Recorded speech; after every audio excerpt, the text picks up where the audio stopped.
third room.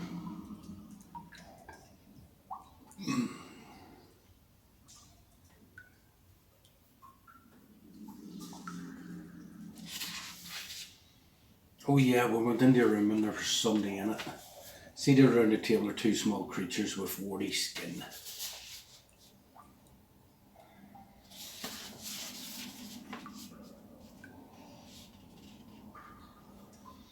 The door opens to reveal a small room. The room is dirty and unkempt. A straw mattress lies in one corner. In the centre room is a wooden table upon which a candle burns, lighting the room with a flickering flame. A small box rests on the table. Seated around the table are two small creatures with warty skin, dressed in leather armour. They are drinking some sort of grog. By the way they stagger to their feet on your arrival, you assume they are very drunk. You may either draw your sword and leap forward at them, or slam the door quickly and run up the passage. Do I want to start a fight? They're drunk, I can take advantage and get the treasure. Yeah. But mind you, they might even want to fight, because they're drunk. So, step forward, 116.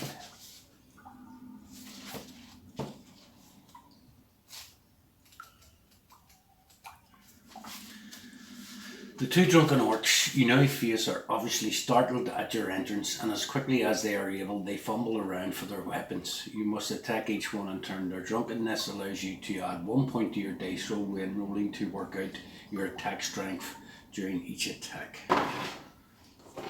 I need to put something soft on this table so you're not getting all that banging. I'm sure that there's coming through very loud. I even put my teacup down. Right, so with two orcs, I'm stepping in. I get a +1 to my attacks.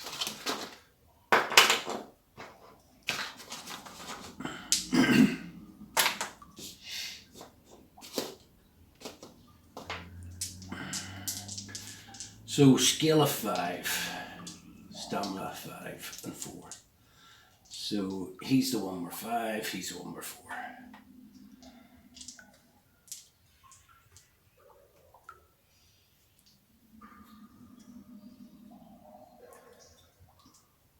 Okay, so first attack. 6 and 5 is 9. +10. Actually, just trying to remember these rules is crazy enough. What is it? You have to get over it. You have to roll 2 dice.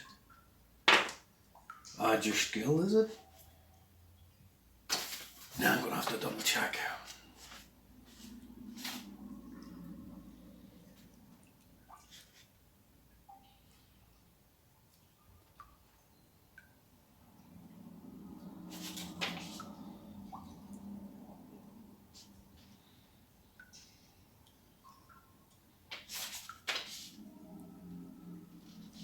Roll 2 dice for the creature, add to skill score.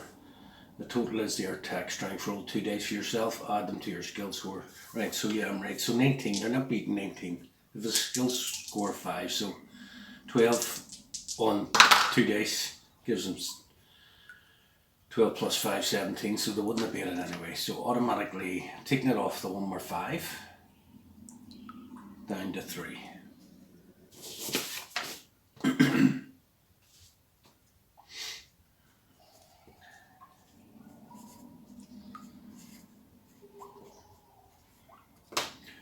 So they get 2 attacks.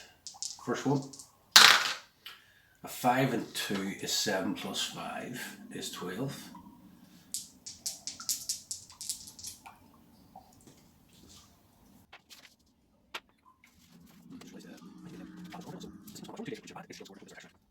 So they have to get my 10, I think.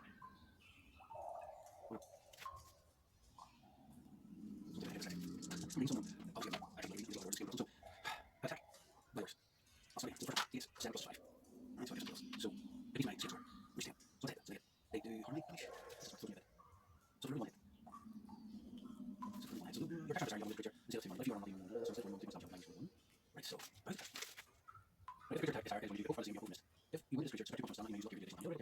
use for 2 points. So it got 12. I don't cancel. I use 2. So obviously I'm very commercial. Didn't do it on the second return. As a 6 plus 5, and I take it as 10, so I would beat that. And I get 3 on top of my answer, 13, doesn't it? So I attack again.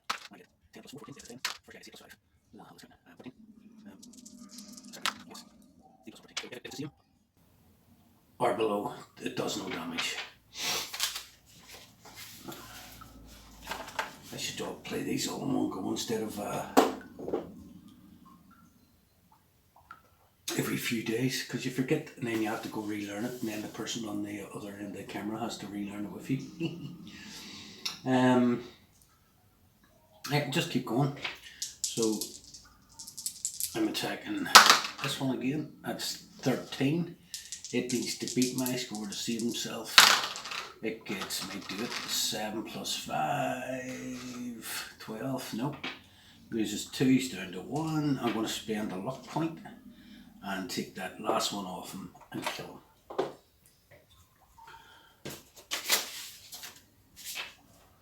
So the other dude's got 4, plus I have to take a luck point off. Why is some rubbers on pencils crap?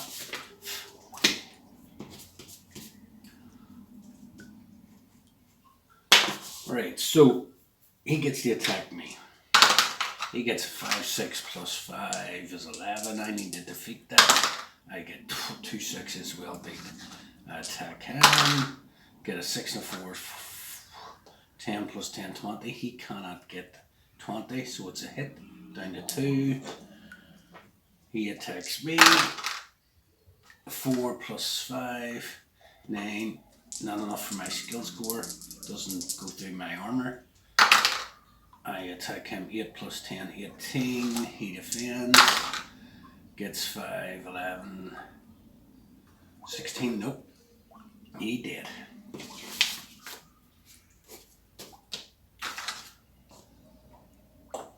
Okay, now let me get the pluck in here. Where's all the gold? That's why I'm here. If you win the battle, turn to 378.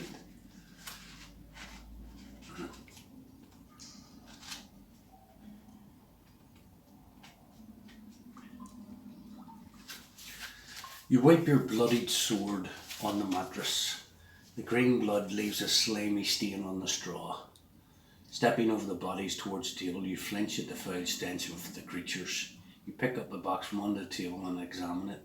It is a small wooden box with crude hinges. The name Ferrigo di Maggio is inscribed on the brass nameplate on its lid. If you wish to open the box, turn to 296. If you decide to leave it, turn to 42. Yeah, I'm going to open it, of course. Didn't kill all them dudes. 296. Probably another snake bounce out.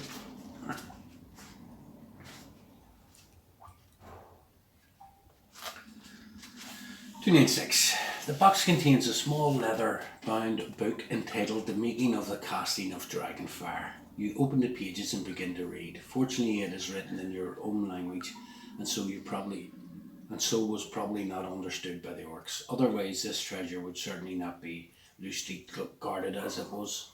The book is written in tiny handwriting by Ferrigo di Maggio. Who comes up with these names? In it, he tells the story of his life's work, the creation of Dragonfire spell with which to fight evil dragons. You read it how in the last years Ferrigo finally perfected his spell, but by then was too old to make use of it. So he completed his book, locked it in the chest, and hid it in the depths of Firetop Mountain, afraid that it might fall into the wrong hands. The last page reads,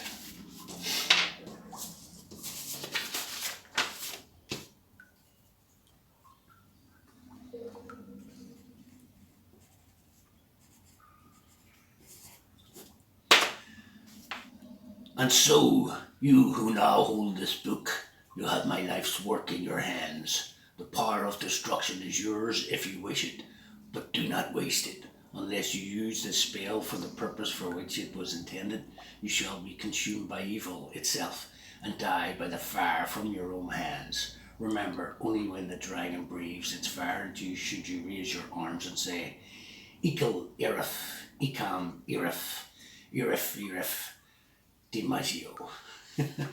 I could just imagine Livingstone or Jackson writing that up. Now, as a young man, I remember. This script here was obviously more important when you were a young man, laying under your bed in the dark, reading this with a torchlight.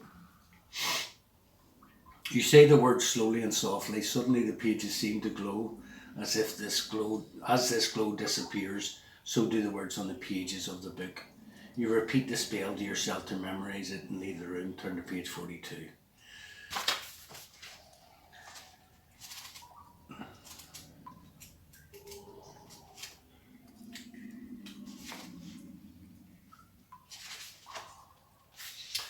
Page 42. You eventually arrive at the end of the passage at the three-way junction. You may turn either to west or to east. There's a lot of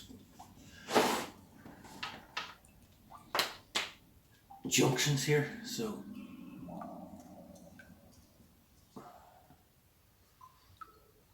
west, east.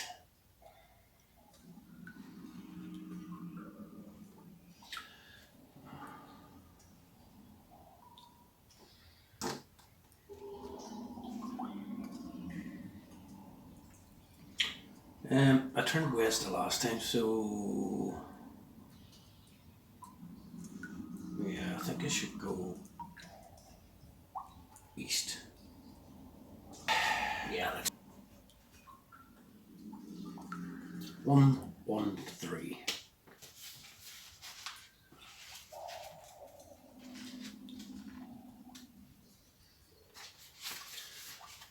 You arrive at another junction in the passage. You may either go northwards, turn to 285, or continue eastwards. So we have a thing going this way and this way. So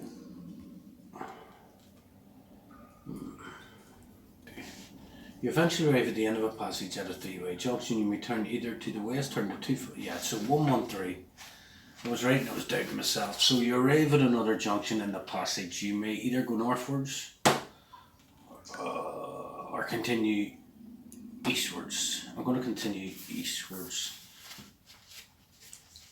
So that's 78. To be honest with you, I want to go both ways. That's what I was like when I was a kid reading these things.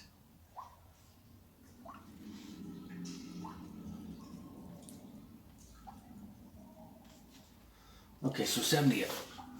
The passage ends at a solid wooden door with metal hinges.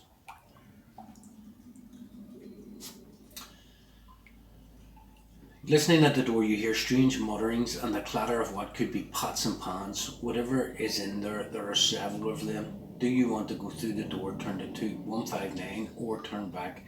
Now what I'm thinking is pots and pans clattering, creatures making dinner. Why would you want to go in?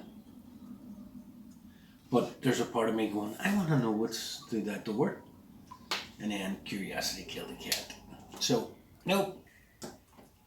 Go north.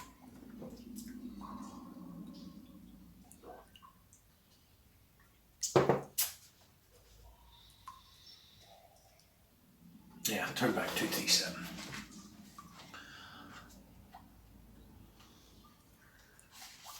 I'm sure you probably want to know what's on the other side of the door. But if I want to complete this in about 100 videos, I think I should just stick to the task at hand. You move swiftly down the passage and arrive back at the junction. Turn northwards this time, turn to 285.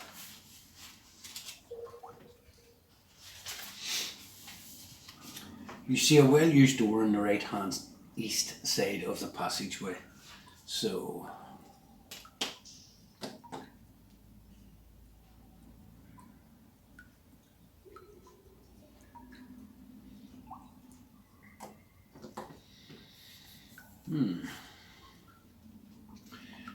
with your ear to the keyhole, you listen and hear a man screaming from help inside. Will you open the door, turn to 213, or walk on?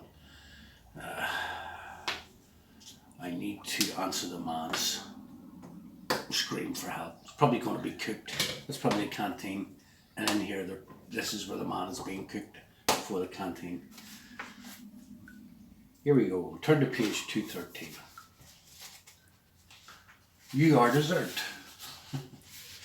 The door is locked. You may try to charge it down by rolling 2 dice. If a number rolled is equal to or less than your skill score, the door bursts open. If a number is greater than your skill score, the door remains locked and you lose 1 stamina. It's pity you hadn't got lock skill picking skills here. So, charging the door, 2 dice, has to be less than your skill score, 10. 6 and 2 is 8, so door bursts open. 36.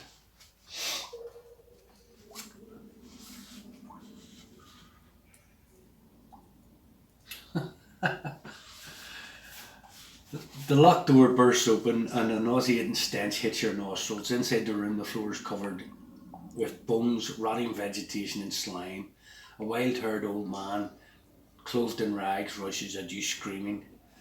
His beard is long and grey and he is waving an old wooden chair leg. Is he simply insane as he appears, or has this been some kind of trap? You may either shout at him to try to calm him down or draw your sword and attack him. So, crazy old man screaming and attacking you. Screaming crazy old hairy man. Here we go. It's a Yeti.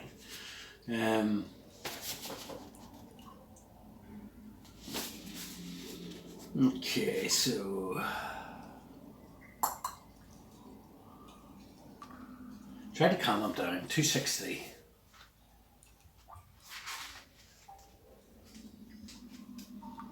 Right. My God, that's a big long. That's a full page. You shout, "You are freed, old man," at the top of your voice. Instantly, his ranting ceases. He stops dead in his tracks and sinks to the floor, weeping loudly. As he gradually composes himself, he thanks you many times.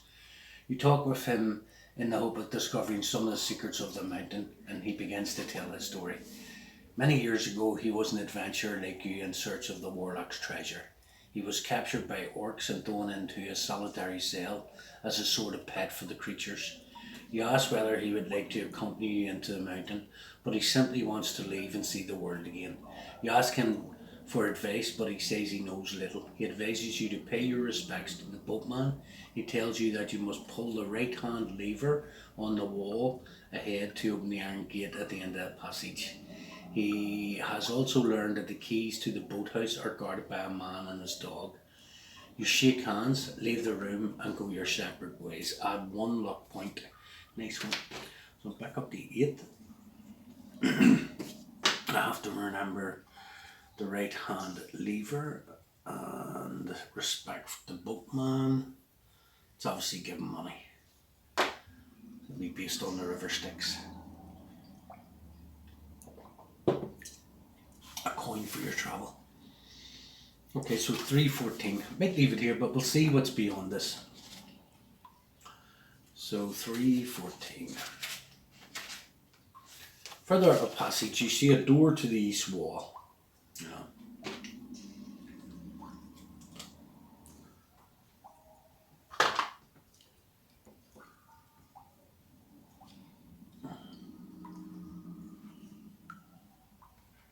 Okay. Further up a passage, you see a door to the east wall. In the east wall. You listen hard but can hear no sound. Do you want to open the door to investigate? Right, we'll leave it here. It's a good place to leave it. Need to take note of where I am. So I am at...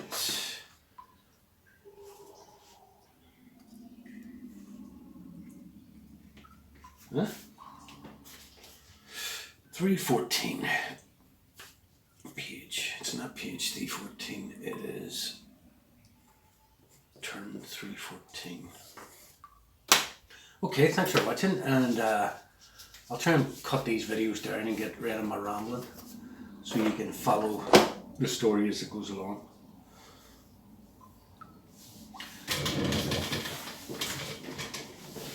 Bye for now.